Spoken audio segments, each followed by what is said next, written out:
Ang hamog sa Hilagang Munich ay hindi gumagapang tulad ng sa mga pelikula. Humahakbang ito ng mabigat at mamasa-masa, amoy sariwang aspalto, basang pine forest at nasunog na venture capital. Alas 6:45 ng umaga. Ang hangin ay malamig pa. Ito ang uri ng umaga kung saan maririnig mo ang ugong ng mga server farm sa basement ng Building C kung makikinig ka ng mabuti. Gustong-gusto ko ang oras na ito ng araw. Ito ang tanging sandali kung saan ang aking campus ay pakiramdam na parang sarili kong kaharian bago dumating ang armada ng mga Tesla at mayayabang na. Electric SUV na nagdadala ng alon ng matcha latte at hindi nararapat na kumpiyansa sa sarili. Naglakad ako sa labas ng plaza, sinusuri ang landscaping. Laging sinasabi ng aking yumaong asawa na si Rupert na ang kalusugan ng isang kumpanya ay masasalamin sa kalagayan ng mga hydrangea nito. Kung sira ang irigasyon, susunod ang cash flow. Huminto ako sa pangunahing pasukan ng prominenteng gusali, ang monolito ng salamin na kasalukuyang tahanan ng Apex AI, ang trending startup ng buwan na umupa sa 3 pinakamataas na palapag-6 na buwan na ang nakakaraan. Doon ko ito nakita, isang Bentley Continental GT na may matte black wrap at custom wheels na marahil ay mas mahal pa kaysa sa aking unang bahay. Ito ay nakaparada ng pahilis sa 2 pwesto. Hindi lang basta 2 pwesto, kundi eksaktong nasa ibabaw ng nakamarkang charging zone at ng aking personal na parking space ang may kupas na puting nakasulat. Nakareserba para kay Martin. Tumayo ako doon, humihigop ng aking itim na kape mula sa isang termos na mas marami nang nakitang construction site kaysa sa isang pinuno ng unyon at nakatitig sa kawalan ng galang na ito, mahina pa ring. Kumukulo ang makina habang lumalamig. Mukha itong isang pangit na itim na salagubang na nakatunganga sa aking aspalto. Biglang bumukas ang mga salaming pinto ng lobby.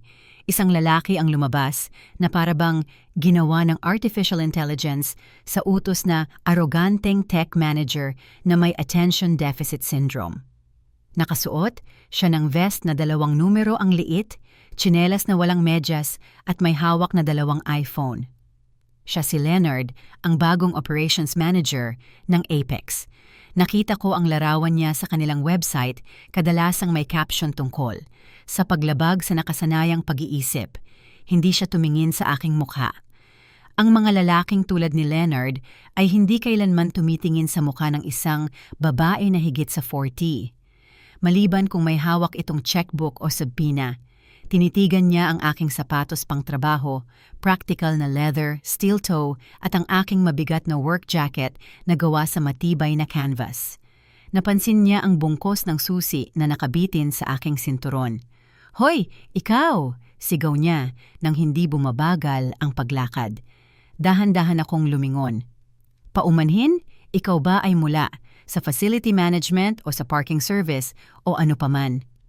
Huminto siya 2 metro sa harapan ko, nag-scroll sa isa sa kanyang mga telepono. "Late na ako sa meeting. Iparada mo ang sasakyan at huwag na huwag mong kakasira ang mga rims, kundi sisiguraduhin kong mawawalan ka ng trabaho." Inihagis niya sa akin ang mga susi.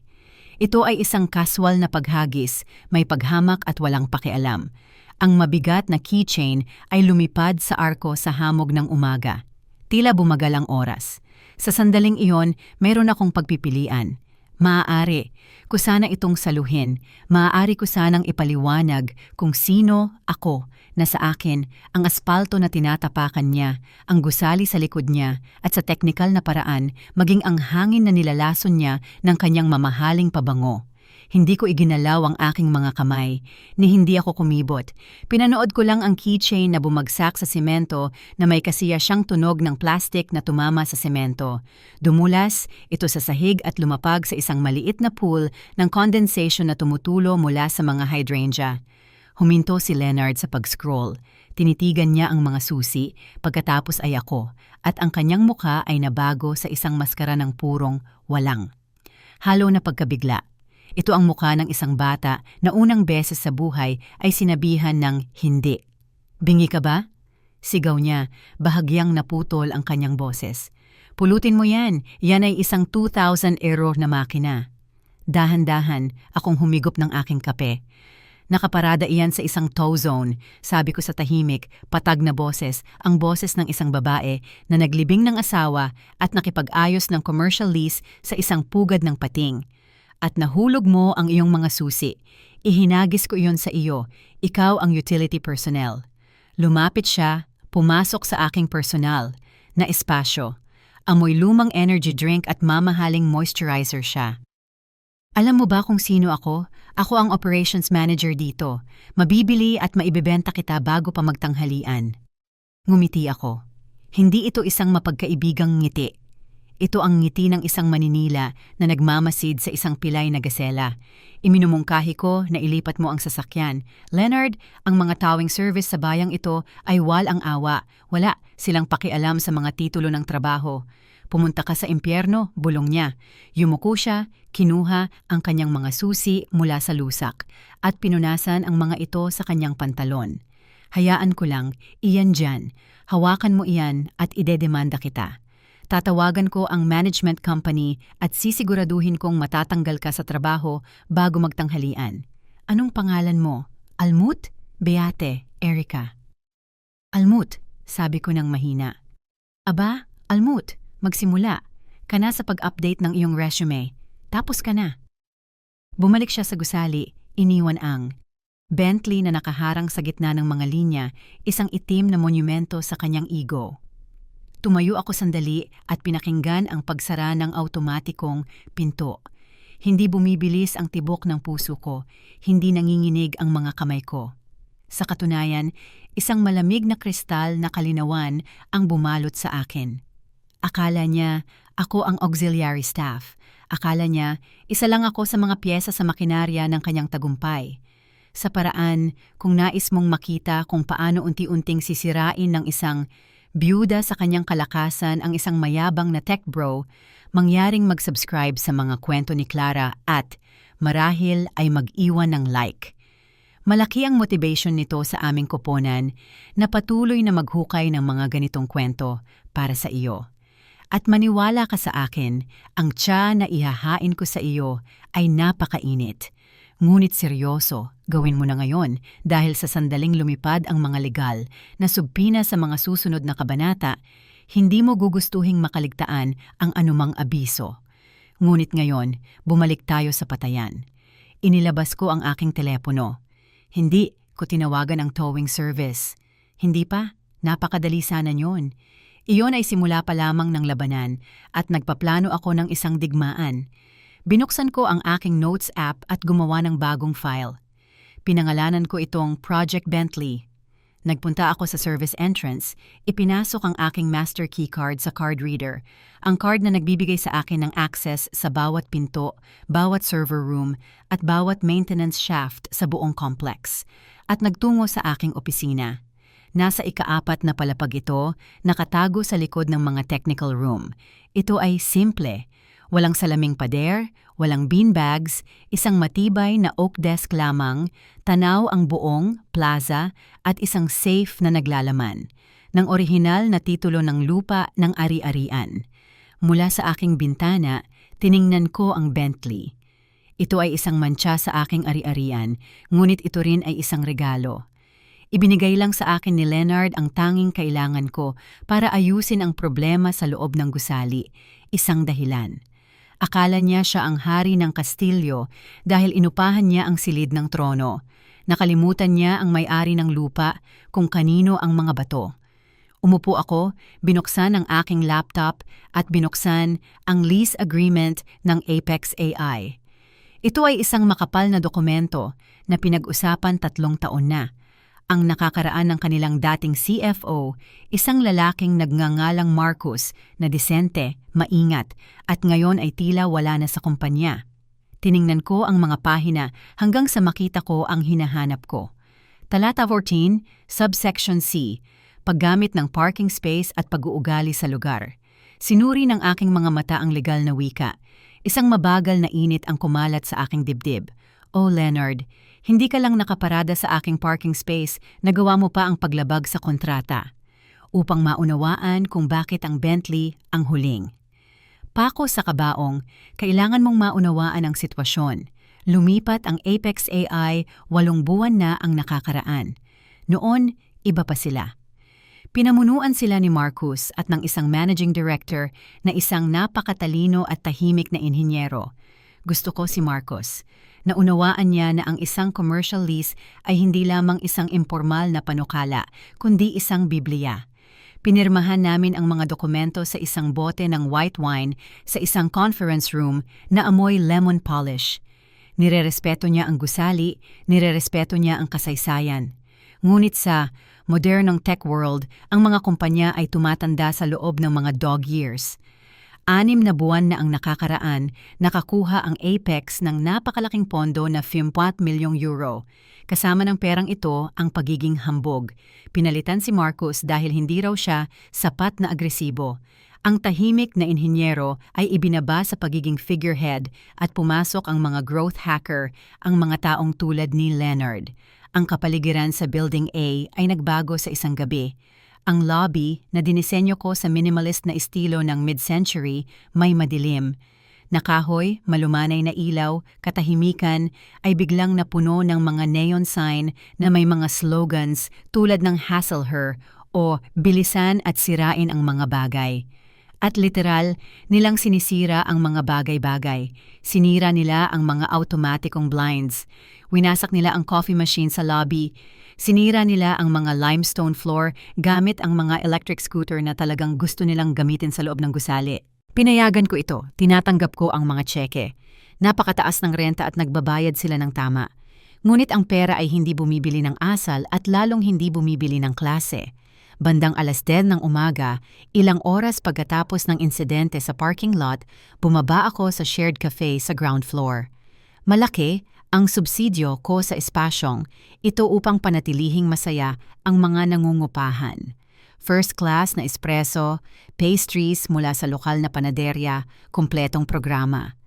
Nakapila ako sa likod ng isang grupo ng mga empleyado ng Apex. Magkakamukha silang lahat. Functional vests, mamahaling branded sneakers, at ang mabilis na enerhiya ng mga taong binabayaran upang magpanic. Si Leonard ay nasa unahan ng pila. Naririnig ko siya mula sa layong 6 na metro.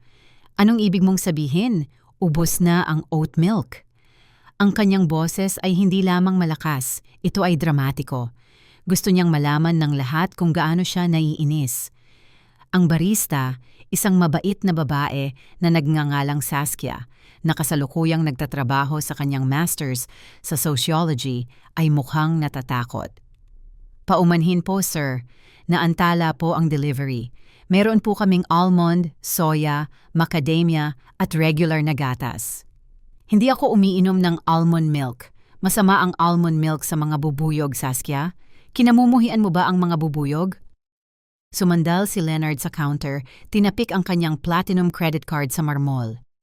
Nagbabayad ako ng premium para sa mga opisina na ito. Kasama sa premium na iyon ang oat milk. Nakasaad, iyan sa kasunduan sa serbisyo. Tumayo ako doon, kumukurap. Hindi iyon nakasulat sa service agreement. Ako ang sumulat ng kasunduan. Saklaw nito ang oras ng pagpapatakbo ng air conditioning, mga pagsusuri sa seguridad, at pagpapanatili ng elevator. Hindi nito saklaw ang tiyak na kagustuhan para sa mga cereal juice ng middle management. Maaari ko pa po ulit tingnan sa likod, bulong ni Saskia.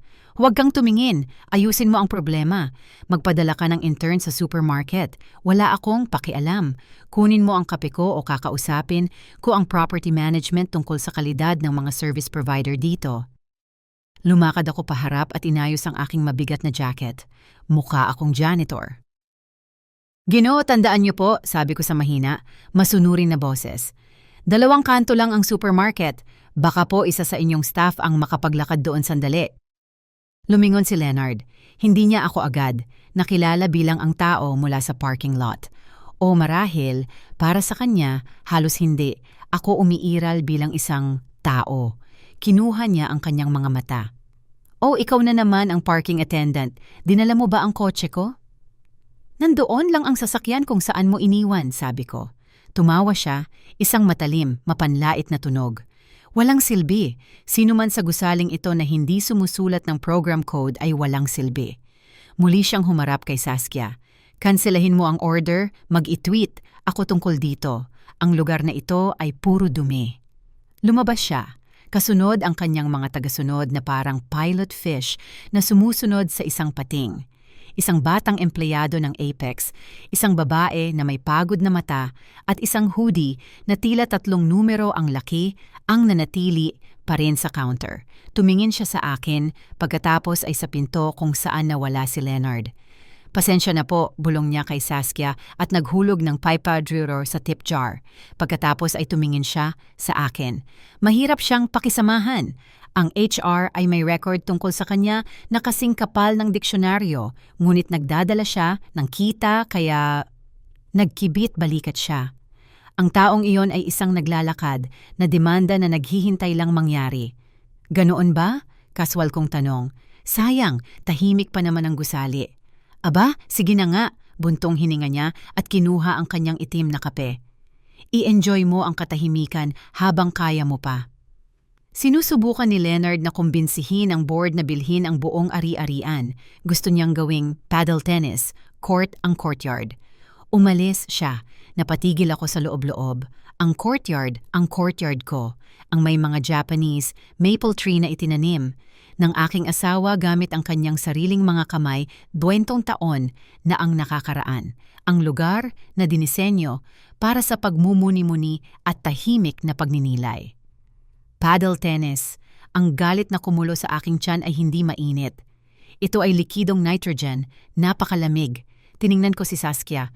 Kukunin ko ang isang itim na kape, Saskia. Huwag kang mag-alala sa kanya. Napakaterible niya, Miss Mert, bulong ni Saskia. Alam niya kung sino ako. Isa siya sa iilan. Tratuhin niya ang lahat na parang basura. Ang basura ay matiyaga, Saskia, sabi ko. Tinanggap ang tasa. Sa huli, ang basura ang tatabunan ang lahat. Kinuha ko ang aking kape at bumalik sa mga elevator. Dati ito ay isang nakakaaliw na kuryosidad. Ngayon, mayroon na akong misyon. Paddle tennis court, sa ibabaw lang ng aking bangkay. Kailangan kong balikan ang lease agreement. Kailangan kong tingnan kung gaano kalaki ang leeway na iniwan ni Marcos sa kontratang iyon at gagamitin ko ang bawat pulgada nito upang tapusin ang karera ni Leonard. 2 araw ang lumipas, ang ingay ng mga jackhammer ang gumising sa campus bandang 7:00 ng umaga. Hindi pa ako na sa aking opisina. Ini-inspection ko ang mga linya ng irigasyon sa Southern Lawn. Narinig ko ang ingay na bumabalik mula sa mga salaming harapan at naramdaman ang pagyanig sa aking talampakan. Ang pagtatayo ay nangangailangan ng permiso. Ang pagtatayo ay nangangailangan ng pag-aproba. Ang pagtatayo ay nangangailangan sa akin. Wala akong anumang inaprubahan. Ipinagmaneho ko ang aking electric work cart. Oo, meron akong ganitong cart at marahil ay nakakatawa ako rito, ngunit ito ay mahusay. Sa kanto papunta sa visitor parking. Naroon sila, 3 puting van na may nakasulat na Blitzlade Sisteme, Lightning Charging Systems. Sinisira ng isang construction worker ang perpektong aspalto ng visitor parking lot, hindi ang employee parking, kundi ang para sa mga bisita, at naghuhukay ng kanal sa isang kama ng ornamental grasses upang maglatag ng mga kable. Si Leonard ay nakatayo doon, nagtatap sa isang printout ng blueprint sa isang tablet at nakasuot ng safety helmet na mukhang bago pa. Ipinark ko ang sasakyan at lumakad. Ramdam na ramdam ang pinsala. Pinutol nila ang ugat ng 3 lumaking agapanthus. Nagbubutas sila direkta sa isang retaining wall na alam kung naglalaman ng pangunahing fiber optic lines para sa buong campus. Tigil! Sigaw ko, iwinawagayway ang aking mga braso. Ihinto agad. Tumingala ang foreman, tinitigan ang isang babaeng mukhang baliw na nakasuot ng work jacket at nag-alinlangan. Tumahimik ang mga jackhammer. Dahan-dahang lumingon si Leonard. Inikot niya ang kanyang mga mata ng napakabilis na inakala kong mahuhulog ang mga ito. Diyos ko, ikaw na naman. Sinusundan mo ba ako? Wala ka bang toilet na kiskisan? Hindi ka maaaring maghukay dito, sabi ko. Hindi pinansin ang kanyang panlalait. Ito ay isang visitor parking at ang pader na ito ay naglalaman ng fiber optic lines para sa Building B. Kung butasin mo iyan, puputulin mo ang internet para sa katabing medical research company. Nagpapatakbo sila ng live clinical trials doon. Mag-relax ka, Lola, biro ni Leonard.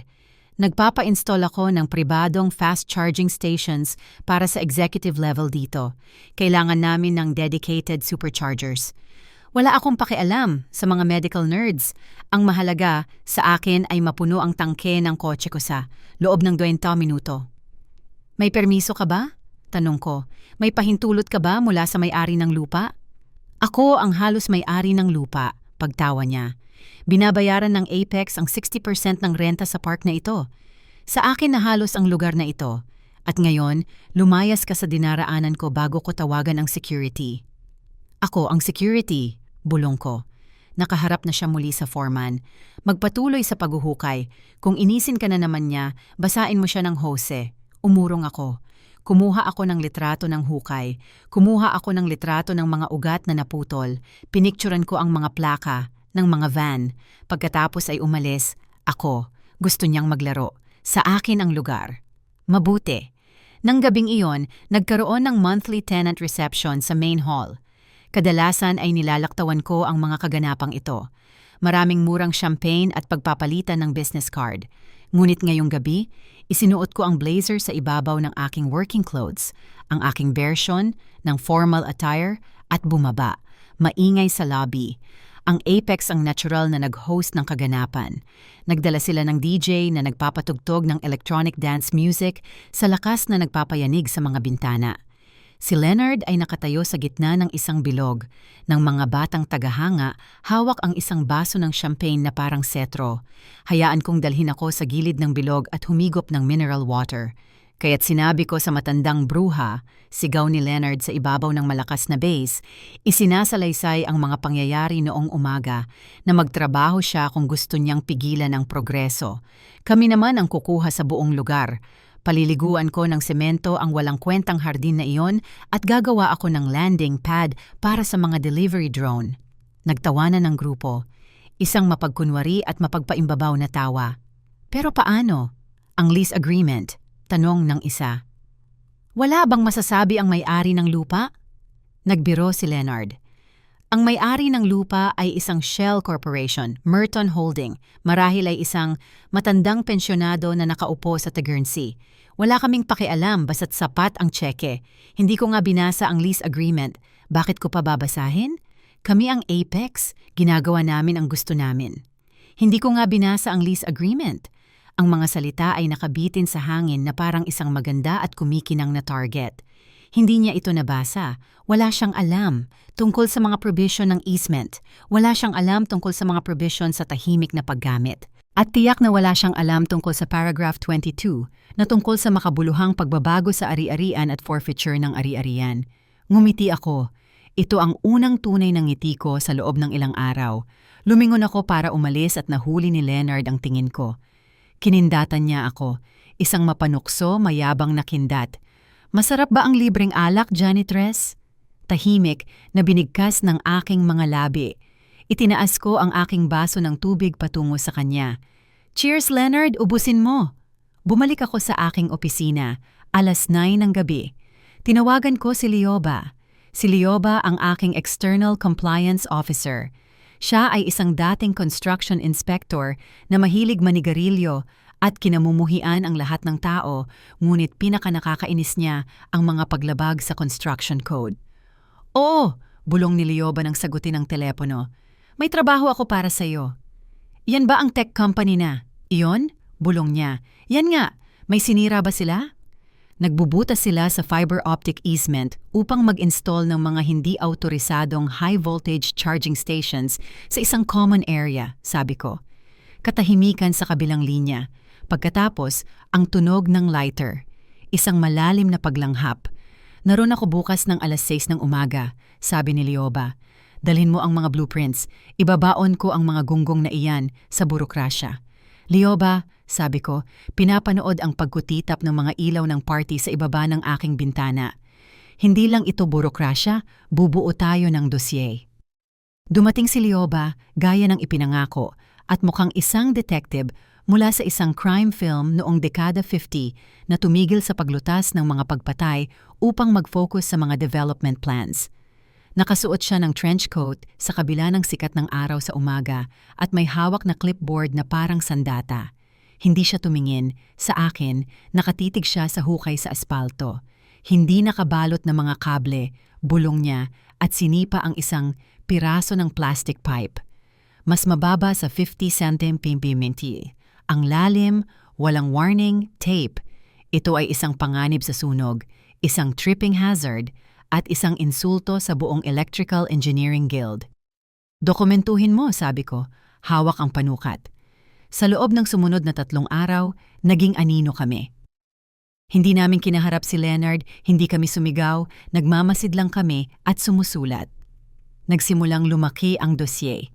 Hindi lang ito tungkol sa mga parking space o sa charging stations. Kapag sinimulan mong imbestigahan ang isang kumpanya na pinamamahalaan ng mga taong nag-iisip na ang mga patakaran ay para lang sa mga lipas na industriya, makakahanap ka ng kabulukan sa lahat ng dako. Paglabag 1, walang pahintulot na subleasing. Nakita namin ang isang startup na nagbebenta ng cryptocurrency heater at nagpapatakbo mula sa isang storage room sa ikatlong palapag. Nakakolekta si Leonard ng renta sa Bitcoin mula sa kanila. Ito ay isang direktang paglabag sa exclusivity clause. Paglabag 2, fire safety. Hinarang nila ang emergency exit sa West Wing gamit ang isang foosball table at isang paleta ng potting soil. Nagtawa talaga si Lioba nang makita niya ito.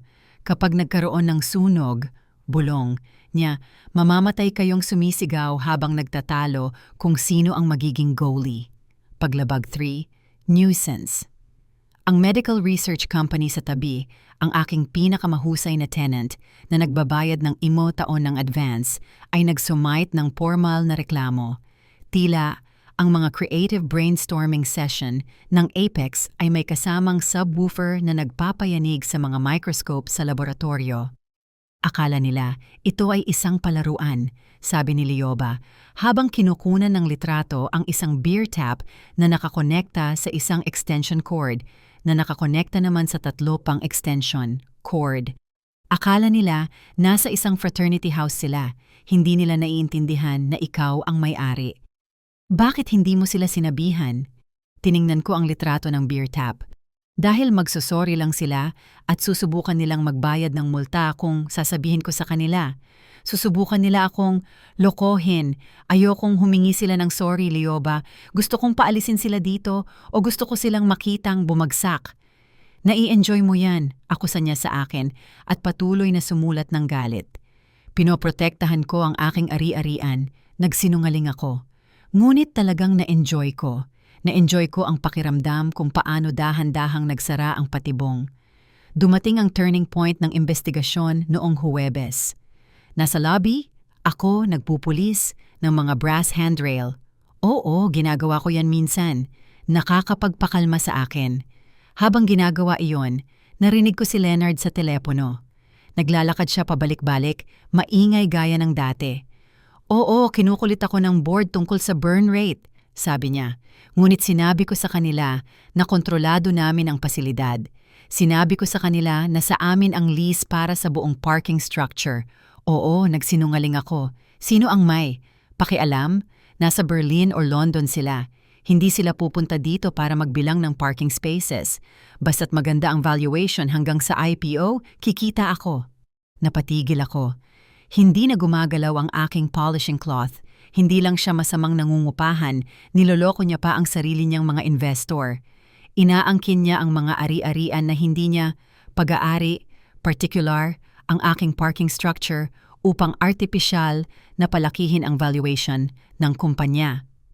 Bumalik ako sa aking opisina at tinawagan ang aking abogado, isang matalino, parang pating na lalaki na nagngangalang Albrecht.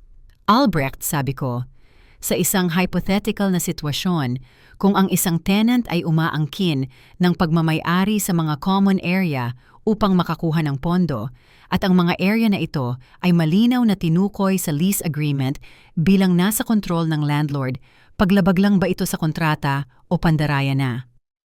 Nagtawa si Albrecht. Almut, iyan ang pagbutas sa corporate veil. Iyan ay naglalagay sa mga executives sa personal na pananagutan. Bakit? Sino ang magiging ganoon kahangal? Apex, sabi ko. Ang mga AI boys, akala ko sila ang next big thing.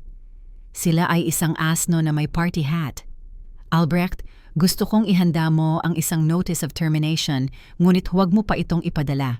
Kailangan ko pa ng isa pang bagay. Ano? Kailangan kong gawin niya ulit. Kailangan kong angkinin niya ang ari-arian sa harap ng isang saksi na magagamit ko. Nakakatakot ka kapag ganyan ka katahimikan, Almut. Hindi ako tahimik, Albrecht. Naka-silent lang ako. Binaba ko ang telepono. Ang dossier ay may kapal na 5 sentimetro. Mga litrato, noise measurements, report ng fire department, at ngayon ang pahiwatig ng securities fraud. Ngunit kailangan ko ang pamatay na huling saksak. Kailangan kong bastusin niya ang ari-arian sa harap ng mga financier. At dahil minsan ay ginagantimpalaan ng universo ang mga matiyaga, nakita ko ang schedule sa monitor, sa lobby. Biyernes, 2 p.m., Apex AI, International Investor Tour. Perpekto. Biyernes ng hapon. Mataas at walang awa ang sikat ng araw, pinapakupas ang kulay ng aspalto. Isang hanay ng mga itim na limousine ang dumating sa harap ng pangunahing pasukan. Hindi ito ang karaniwang madla para sa luxury car services. Ito ay seryosong pera, pera ng pension fund, pera ng sovereign wealth fund. Ang mga lalaki na nakasuot ng suit na mas mahal pa sa aking kotse ay bumaba sa init at mukhang nag-aalinlangan. Hinihintay sila ni Leonard. Nagsusuot siya ng blazer, bagaman ipinares niya ito sa sneakers. Umiindayog siya sa sobrang enerhiya. Maligayang pagdating, mga Ginoo, maligayang pagdating sa Apex Campus, anunsyo niya, ipinagkalat ang kanyang mga braso na parang siya mismo ang nagtayo ng lugar gamit ang trowel at semento. Malapit lang ako, nagpuputol ng mga halaman sa pasukan. Hindi ako nagtago. Gusto kong makinig. Tulad ng nakikita ninyo, kumakaway si Leonard patungo sa pangunahing gusali. Ganap na nating naisama ang buong pasilidad sa aming workflow. Plano naming palawakin sa North Wing sa susunod na quarter. Wala siyang plano, wala siyang kahit isang opsyon sa pagpapalawig. Isa sa mga investor, isang seryosong matandang lalaki na may pilak na buhok at hilagang Aleman na accent, ay itinuro ang parking lot, partikular ang puwesto sa harap mismo. Ang puwesto ko.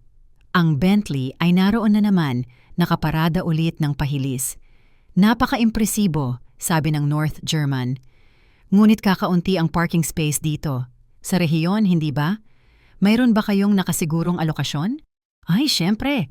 Tumawa si Leonard at tinapik ang balikat ng lalaki. Nakikita ninyo ang Bentley na ito? Iyan ang pwesto ko. Kinokontrol namin ang buong lugar sa harap. Mayroon kaming prioridad na karapatan sa paggamit. Ang may-ari ng lupa ay halos nagre-report sa amin. Pagkatapos ay nakita niya ako. Hawak ko ang gunting sa paggugupit ng halaman at nakatayo sa layong 3 metro. Tumingin sa akin ang investor pagkatapos kay Leonard. At ang staff? Tanong ng investor. Nagbiro si Leonard. Part-time janitors. Hoy, ikaw Beate. Kinawayan niya ako ng kanyang mga daliri. Talagang kinawayan niya ang kanyang mga daliri. Alisin mo ang mga dahon na ito sa sidewalk. Sinusubukan naming magkaroon ng meeting dito at totoo lang, subukan mo namang maging presentable kapag mayroon tayong mga bisita. Mukha kang natulog sa basurahan. Nerbiyos na tumawa ang mga investor. Ito ay isang pangit na sandali, isang pagpapakita ng kapangyarihan sa kapinsalaan ng mahihina. Tiningnan ko si Leonard. Tiningnan ko ang investor. Tiningnan ko ang Bentley. Agad kong aayusin, sabi ko. Ang aking boses ay ganap na walang emosyon.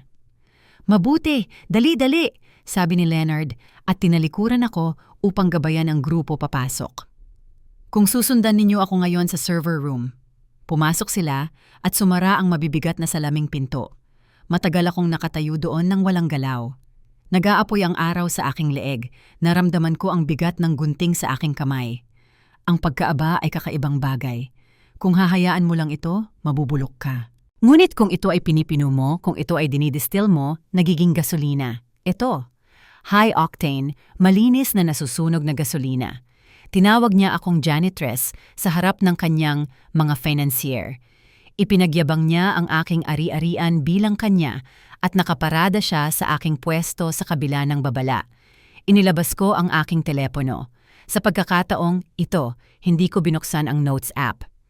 Binuksan ko ang aking mga contact, nag-scroll ako sa pangalan ni Albrecht, ang abogado, at ni Liobamul A sa building inspection.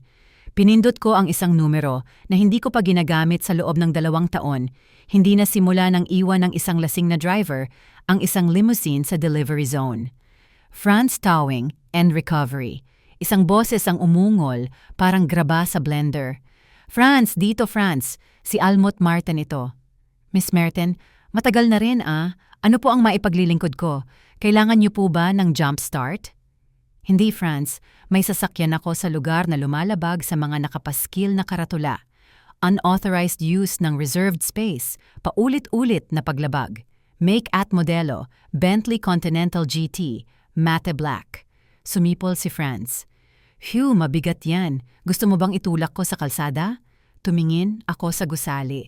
Nakita ko si Leonard sa lobby, sa pamamagitan ng salamin, na galit na kinakaway ang kanyang mga kamay sa harap ng isang mural. Hindi Franz, sabi ko. Ayoko siyang nasa kalsada. Gusto kong kumpiskahin siya. Gusto kong dalhin mo siya sa iyong lot sa pinakadulo ng silangan ng Munich, sa likod ng junkyard. Malaki ang redemption fee niyan, Miss Martin. Magagalit ng husto, ang may-ari. Ang may-ari ay abala sa pagsisinungaling sa mga investor. Franz, kaya mo bang dumating sa loob ng 10 minuto? Para sa'yo, ipipin na ang susi. Binaba ko ang telepono. Ipinukpok ko ang telepono sa aking sinturon. Nagsimula ulit akong maggupit ng mga halaman. Gusto kong matalas ang mga gilid, kasing talas ng labaha. Eksakto tulad ng probisyon na ipapatupad ko. Pag-usapan natin ang lease agreement. Talata 14, subsection D, talata 3. Ang aking asawa na si Rupert ay isang mabait na tao, ngunit siya rin ay isang mapag-alinlangan. Lumaki siya sa simpleng pamumuhay at matibay ang paniniwala. Nakukunin ng mga tao ang iyong maliit na daliri kung ibibigay mo ito sa kanila, at pagkatapos ay idedemanda ka pa para sa halaga ng ruler. Nang idinisenyo namin ang Standard Commercial Lease Agreement para sa campus, iginiit ni Rupert ang tinatawag niyang thumb screw. Sa legal na paraan, ito ay kilala bilang line on personal property for violation of easements. Nakasaad ito sa maliliit na print, ngunit ganap na nakagapos na teksto. Sa kaso ng paulit-ulit na dokumentadong paglabag sa mga parking space, assignments, paggamit ng common areas o security protocols, ang may-ari ng lupa ay may karapatan na alisin ang nakakaabala na ari-arian sa gastos ng nangungupahan. Kung ang mga nasabing paglabag ay kasabay ng mga outstanding payment o makabuluhang paglabag sa kontrata, ang may-ari ng lupa ay maaaring itago ang nasabing ari-arian bilang collateral para sa mga claim sa pinsala. Hindi lang nakaparada si Leonard sa aking pwesto sa pamamagitan ng pag-install ng mga charging station na ito nang walang permiso, nagdulot siya ng tinatayang pinsala na $40,000 sa power grid at landscaping. Sa pamamagitan ng pagpapatakbo ng crypto mining center, pinataas niya ang hindi nasusukat na pagkonsumo ng kuryente. Sa technical na paraan, utang sa akin ng Apex ang halos $65,000 sa pinsala at contractual penalties. Nagkakahalaga ng $200,000 ang Bentley. Ito ang perpektong collateral. Dumating si Franz pagkaraan ng 12 minuto. Ang kanyang truck ay isang halimaw, isang malaking wrecker na may mga kadena na umaalingaw-ngaw tulad ng mga multo ng mga kinumpiskang mid-range na kotse. Ito ba ang kagandahan? Tanong ni Franz sumandal mula sa driver's cabin. Ngumunguya siya ng sigar na hindi sindi. Iyan, nga, sabi ko, itinuro ito gamit ang gunting. Susi? Walang susi, hilahin mo na lang. Ngumiti si Franz. Musika sa aking mga tainga. Ang proseso ay marahas at maganda sa parehong oras. Hindi, Nagpatumpik-tumpik si Franz. Ikabit niya ang winch sa rear axle ng Bentley. Dahil ang kotse ay naka-first park at nakahanda ang parking brake, nakakandado ang mga gulong sa likod. Sumigaw ang winch, umungol ang Bentley habang hinihila. Sumirit ang mga gulong sa aspalto hanggang sa makatayo ito sa loading bed. Parang tunog ng namamatay na dinosauro. Sa laming lobby, nakita kong lumingon ang mga ulo. Tumingin ang mga investor. Tumingin si Leonard, ngunit hindi nila marinig ang paghuni sa pamamagitan ng soundproof glass. Nakita lang nila kung paano dinala ng isang malaking truck ang pagmamalaki at kagalakan ng operations manager. Naging abo ang mukha ni Leonard. Tumakbo siya patungo sa salamin at hinampas ito ng kanyang palad. Mukha siyang isang mime na nakakulong sa isang kahon ng kanyang sariling katangahan. Inayos ni Franz ang mga kadena. Saan ito dadalhin? Sa long-term storage lot, Franz, doon sa may asong, bantay na nangangagat. Opo, boss.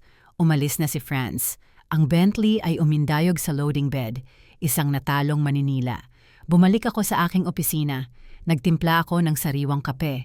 Umupo ako at naghintay. Pagkaraan ng 3 minuto, tumunog ang telepono ko. Ito ang reception. Miss Mert, narito po si Caroline ng Apex, ang assistant ni Leonard. Nanginginig ang kanyang boses. Oo, Caroline, paano kita matutulungan? Si Leonard sumisigaw. Sabi niya, ninakaw ang kotse niya. Sabi niya, tatawagan niya ang pulis. Sabi niya, nakita raw nila. Nakita ko ito, Caroline. Nakita mo ba kung sino ang kumuha? Nakita ko. Maaari mo bang sabihin sa amin? Sabihin mo kay Leonard, sabi ko at sumandal sa aking leather armchair, na ang kanyang sasakyan ay kinumpiska bilang collateral para sa mga pinsalang dulot sa ari-arian, alinsunod sa talata, kalsin ng kanyang lease agreement. Sabihin mo sa kanya, nasa ligtas na lugar ito hanggang sa mabayaran ang mga outstanding claims para sa mga hindi autorisadong electrical work at pagkasira ng mga panlabas na pasilidad. Katahimikan. Initaw niyo po siya. Kinumpiska ko siya, Caroline. May pagkakaiba doon. Ang pagkumkumpiska ay nangangahulugang may legal akong karapatan dito na siyang nangyari. Oh my God, bulong niya. Papatayin niya ako. Hindi siya papatay ng kahit sino, Caroline. Siya ay isang bully at ang mga bully ay bumabagsak kapag inalis mo ang kanilang mga laruan. At ngayon, pakiusap, kailangan kong maghanda para sa isang board meeting. Board meeting? Hindi, ka naman po miyembro ng board. Hindi sa kanilang board, Caroline. Hindi pa. Ngunit sabihin mo kay Leonard na tingnan ang kanyang mga email. Kakapadala lang ng aking abogado ng notice of termination. Binaba ko ang telepono. Ang katahimikan sa aking opisina ay mabigat, ngunit hindi malungkot. Ito ay ang katahimikan ng isang chess player na kalalagay lang ng kanyang queen sa posisyon at naghihintay na mapansin ng kalaban na tapos na ang laro, 3 galaw na ang nakakaraan. Mabilis kumalat ang balita sa isang gusali na may salaming dingding. Bandang 4:00 ng hapon, ang kwento tungkol sa Bentley ay hindi na lamang usapan sa pasilyo, kundi isang alamat. Sumakay ako ng elevator patungo sa basement upang suriin ang meter readings. 2 batang inhinyero mula sa ibang startup ang kasama ko sa elevator. Hindi nila alam kung sino ako. Pare, narinig mo ba ang tungkol sa Apex? Bulong ng isa. Ang tungkol sa kotse? Oo, grabe. Narinig ko, ang may-ari, pala ng gusali ang utak ng isang real estate mafia na nagpato ng Bentley sa gitna ng investor tour. Tuluyan nang nawawala sa katinuan si Leonard. Narinig ko, agad na umalis ang mga North German investors. Akala nila foreclosure iyon dahil bankrupt na ang kumpanya. Tinitigan ko ang floor. Display, pinipigilan ng ngiti. Ulo ng mafia. Mas gusto ko iyon kaysa sa janitress. Nagbabago ang ecosystem. Ang kapangyarihan ni Leonard ay nakabatay sa ilusyon ng pagiging hindi matatalo. Siya ang tipo ng tao na lumalabag sa mga patakaran at nananalo. Ngunit kapag lumabag ka sa mga patakaran at natalo, isa ka na lang pasanin. Nang makabalik ako sa aking mesa, binuksan ko ang dosye. Panahon na para sa susunod na yugto. Ang pagtutaw ay isang pisikal na dagok. Ngayon, kailangan ko ng isang estruktural. Gumawa ako ng email. Hindi mula sa akin, kundi mula sa interesadong komunidad ng mga nangungupahan, isang organisasyon na binubuo lamang namin ni Lioba. Inilakip ko ang mga litrato ng panganib sa sunog. Idinagdag ko ang mga noise log, ang ulat tungkol sa hindi autorisadong crypto mining, at ipinadala ang lahat sa General Contact Point ng parent company ng Apex, isang malaking conglomerate na nagngangalang Onyx Capital Betay Ligongen. Paksa, pagtatasa ng panganib at pananagutan sa Technology Hub ng Munich. Ito ay tuyo, nakakainip, nakamamatay. Ang mga board ng malalaking korporasyon ay walang pakialam sa damdamin, ang mahalaga sa kanila ay pananagutan. Kung may sumiklab na sunog dahil nakaharang ang emergency exit, sila ay idedemanda. Kung bumagsak ang power grid dahil sa crypto farm, sila ay idedemanda. Tahimik na lumipas ang Sabado. Si Leonard ay nagtatrabaho sa bahay ayon sa mga ulat. Marahil ay dahil wala siyang kotse. Lunes ng umaga, tumunog ang telepono. Hindi si Caroline. Ito ay isang Berlin area code. Miss Martin, isang boses ng babae, malamig at mahusay. Narito po si Adelheid von Welsen, Chief Legal Officer ng Onyx Capital Betay Ligongen. Magandang araw, Miss von Welsen. Nakatanggap kami ng ilang lubhang nakababahalang dokumento tungkol sa aming subsidiary na Apex AI. Nauunawaan namin na pag-aari ninyo ang ari-arian. Tama po. Nakikita namin dito ang mga ulat tungkol sa paglabag sa lease, agreement, hindi autorisadong construction, at isang vehicle seizure. Ang sasakyan ay nagsisilbing collateral para sa mga pinsalang natamo, sabi ko ng malumanay. Standard, procedure, hindi ba? Aba, Miss Martin, magpapalipad kami ng isang team sa Miyerkules. Magsasagawa kami ng isang emergency audit sa management ng Apex. Gusto ka naming imbitahan na lumahok. Kailangan naming maunawaan ang lawak ng pananagutan. Gusto ko po kayong tulungan, sabi ko. Ipahanda ko po ang conference room. Maraming salamat. At Miss Martin? Oo. Ligtas. Ba talaga ang gusali o dapat kaming magdala ng safety helmets? Ligtas ang gusali, Miss von Welsen. Ang tenant ang peligro. Naiintindihan hanggang Miyerkules. Ganap na nagtagumpay ang bitag. Hindi sila dumating upang ipagtanggol si Leonard. Dumating sila upang putulin ang kabulukan at inanyayahan nila ang mga surgeon sa mesa. Ginugol ko ang Martes sa paghahanda. Hindi ko isinuot ang aking sapatos pang trabaho. Nagpunta ako sa aking aparador at inilabas ang baluti na hindi ko na nasuot simula nang mamatay si Rupert. Isang customized na Armani suit, isang anthracite silk blouse, at mga takong na tumutunog na parang martilyo ng hukom. Lumakad ako sa buong lugar sa huling pagkakataon. Ang pwesto kung saan nakatayo ang Bentley ay bakante. Naroon pa rin ang mancha ng langis, ngunit lilinisin ko yon mamaya. Nakita ko si Caroline, ang assistant, na naninigarilyo sa labas. Mukha siyang pagod. Miss Martin, tinitigan niya ako. Hindi pa niya ako nakita na nakasuot ng suit. Hello Caroline, iba ang itsura mo. Dadalo ako sa isang meeting, Caroline. Tumingin siya sa gusali, pagkatapos ay bumalik sa akin. Isang kislap ng pagkaunawa ang dumaan sa kanyang mukha. Ang board meeting na kinakabaliwan ni Leonard, iyon nga. Humigop siya ng malalim sa kanyang sigarilyo, pagkatapos ay ibinagsak ito at tinurog sa ilalim ng kanyang takong. Nandoon siya sa loob, naghahanda ng mga slides tungkol sa synergy effects. Akala niya makakalusot siya. Hindi siya makakalusot, sabi ko. Tiningnan, ako ni Caroline, at sa unang pagkakataon, ngumiti siya. Good luck, Miss Martin. Bigyan mo siya ng leksyon. Wala akong balak na bigyan siya ng kahit ano, Caroline. Balak kong kunin ang lahat ng sa akin. Ang conference room sa pinakamataas na palapag ng Apex building ay may tanawin ng Alps. Ito ay isang magandang silid. Alam ko yan dahil ako mismo ang pumili ng mesa. Isang 6 na metrong haba na slab ng recycled walnut wood. Pagdating ng 10:00, puno na ang silid. 3 lalaking nakasuot ng suit mula sa Onyx ang nakaupo sa isang panig. Naroon si Adelheid von Welsen na mukhang isang pating sa Prada.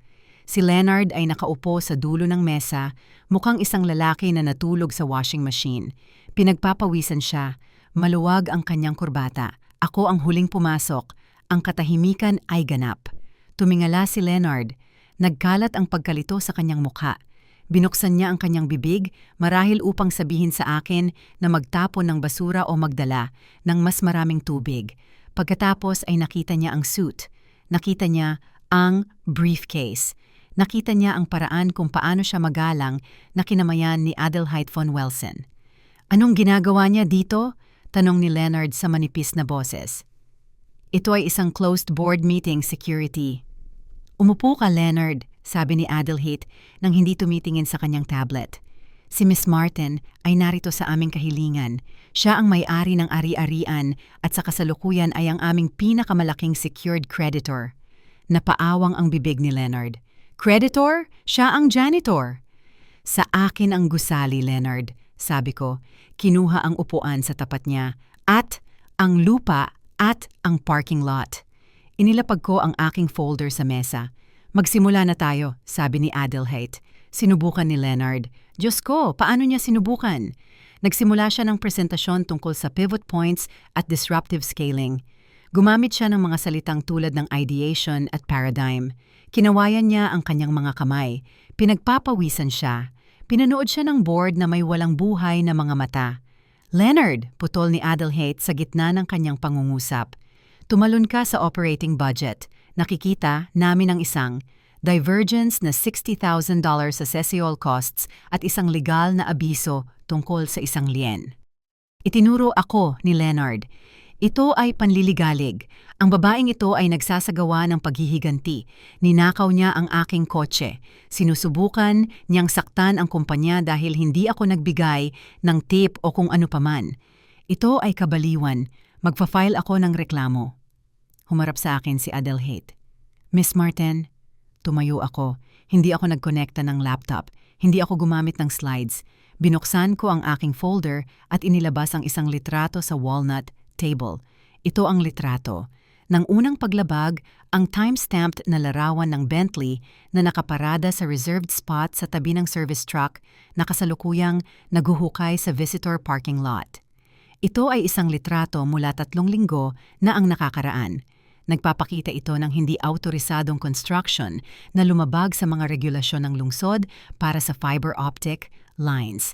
Ang construction na ito ay naglagay sa panganib ng pagkansela ng medical studies sa katabing gusali. Ang multa para dito lamang ay umaabot sa $10,000 bawat araw. Ibinigay ko ang isa pang dokumento.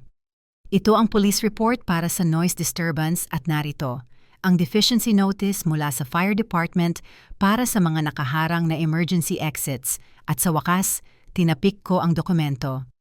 Ang lease agreement, talata 14. Inaangkin ni Leonard na sa kanya ang parking lot. Hindi. Inaangkin niya na may pahintulot siya para sa expansion. Wala. Sa katunayan, ang lease agreement ay maaaring agad na wakasan sa aking paghuhusga dahil sa malaking paglabag sa kontrata na dulot ng structural damage sa parking lot. Tiningnan ko si Leonard. Halos lumiit siya. Mukha siyang mas maliit kaysa sa dati niyang hitsura. "Hindi ako narito dahil sa damages," sabi ko sa board. "Hindi ko kailangan ng inyong pera. Sapat na ang mayroon ako. Narito ako dahil ang taong ito ay isang panganib sa aking ari-arian." Tinatrato niya ang campus na ito na parang isang fraternity house. Inaabuso niya ang staff, niloloko niya ang mga investor, at siya ay nakaparada. Huminto ako ng may impact. Sa maling pwesto. "Ang kotse!" bulong ni Leonard. "Ninakaw ninyo ang kotse ko." Kinumpiska ko ang isang collateral pagwawasto ko sa kanya. "Gaya ng karapatan ko, sa ilalim ng kontrata na pinirmahan mo ngunit hindi mo binasa." Tiningnan ni Adelheid von Welsen ang mga dokumento. Tiningnan niya si Leonard. Pagkatapos ay isinara niya ang kanyang tablet. "Maraming salamat, Miss Martin," sabi ni Adelheid. "Nalinaw nito ang mga bagay-bagay." Humarap siya kay Leonard. "Leonard, sa agarang bisa, ikaw ay suspendido hanggang matapos ang formal na pagsusuri ng iyong pagtanggal sa trabaho. Mangyaring ibigay ang iyong identification card at ang iyong mga kagamitan sa kumpanya. Hindi ninyo ito magagawa, sigaw ni Leonard, tumayo. Ako ang nagtayo nito, ako ang Apex. Ikaw ay isang nangungupahan, mahina kong sabi, at pinaalis ka na, security. Ang aking mga security guard na pinadalhan ko ng mensahe 5 minuto na ang nakakaraan ay pumasok sa silid. Paki-escort po si Mr. Leonard Banks palabas ng gusali, sabi ni Adelheid. Tumingin si Leonard sa paligid. Walang sino man ang sumalubong sa kanyang tingin. Huling tumingin siya sa akin. Wala nang pagmamataas na natitira, takot na lang. Ang kotse ko, bulong niya. Nasaan ang kotse ko? Kausapin mo si Franz, sabi ko. Ang walk of shame ay matagal, ng tradisyon ng kumpanya, ngunit hindi ko pa naranasan ang ganito. Ineskortahan si Leonard palabas ng gusali na inaakala niyang pag-aari niya. May dala siyang karton na may artificial, na succulent at isang mug na may nakasulat na Best Boss in the World, na siguradong binili niya para sa sarili niya. Pinaninindigan siya ng 2 sa aking pinakamalakas na security men. Ang mga lalaking karaniwang gumugugol ng araw sa pagiging magalang, na humihiling sa mga delivery driver na ilipat ang kanilang sasakyan. Ngayon, mukha silang mga executioner. Lumabas ako sa likod ng mga miyembro ng board. Nakatayo kami sa hagdanan ng plaza na wala na ang hamog. Sumisikat ang araw. Ang hangin ay amoy jasmine at katarungan. Tumigil si Leonard sa bangketa. Tumingin siya sa kaliwa. Tumingin siya sa kanan. Naghahanap siya ng masasakyan, ngunit wala na siyang telepono. Property ng kumpanya, kinumpis ka. Wala na siyang kotse, kinumpis ka. Pagkatapos, umalingaw-ngaw ang tunog ng isang mabigat na diesel engine sa kanto. Si Franz iyon, ngunit hindi niya ibinabalik ang Bentley. Hinihila niya ang isang Tesla Model X, isa sa mga kumpanyang sasakyan ng Apex na nakaparada sa no parking zone. Ang driver, pinsan ni Franz sa pagkakataong ito, ay bumagal habang dumadaan sa pasukan. Nakita niya akong nakatayo sa hagdanan na nakasuot ng suit. Nakita niya si Leonard na may karton. "Boss!" sigaw ng driver mula sa bintana at tumingin sa akin. "Meron kaming listahan. Alin ang susunod nating kukunin?" Itinuro ko ang hanay ng mga kumpanyang sasakyan ng Apex na ilegal na nakaparada sa tabi ng pulang gilid ng kalsada. "Lahat," sabi ko, "simulan mo sa mga nakaharang sa hydrant." Gumawa si Leonard ng tunog na kalahating hikbi, kalahating sigaw. "Hindi na yan ang sales fleet," sabi ko. Bumaba ako sa hagdan, dumaan sa mga miyembro ng board na nakatingin na may halong pagkabigla at paggalang at huminto sa harap ni Leonard. "Alam mo," sabi ko sa mahinang boses, "para sa kanya lamang. Kung kinuha mo lang sana ang mga susi, kung humingi ka lang sana ng tawad at inilipat ang sasakyan, wala sana sa mga ito ang nangyari." Tiningnan niya ako na may basang pulang mata. "Halimaw ka." "Hindi, Leonard," sabi ko at tumingin sa aking relo. "Ako ay isang may-ari ng lupa at ikaw ay trespasser." Humarap ako sa security guard. "Alisin mo siya sa ari-arian." Pinanood ko silang dalhin siya sa gilid ng campus, patungo sa pampublikong sidewalk kung saan nagsimula ang totoong mundo. Mukha siyang maliit. Mukha siyang isang ordinaryong lalaki na nakasuot ng vest na nag-iisip na siya ang bida para lamang malaman na isa lang pala siyang sidekick sa pelikula ng iba. Lumapit si Adelheid von Welsen sa akin. Nag-alok siya ng sigarilyo. Hindi ako naninigarilyo ngunit tinanggap ko. Hawak. Kulang ito ng hindi sinisindihan. "Walang awa," sabi niya.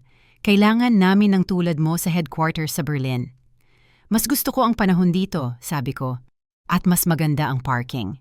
"Magtatalaga kami ng pansamantalang manager bukas," sabi niya. "Isang boring na tao, isang taong nagbabasa ng lease agreements. Malugod naming tatanggapin iyan." Tumango siya at nagtungo sa kanyang naghihintay na itim na SUV. Nanatili ako sa hagdanan. Tumingin ako sa pwesto kung saan nakatayo ang Bentley. Bakante ito. Ang nakasulat na "Reserved for Martin" ay muling nakita, matigas at puti laban sa itim na aspalto. Nagpunta ako sa aking pwesto. Tumayo ako sa gitna, inilabas ang aking telepono at binuksan ang aking bank app. Kalalagay lang ng notification.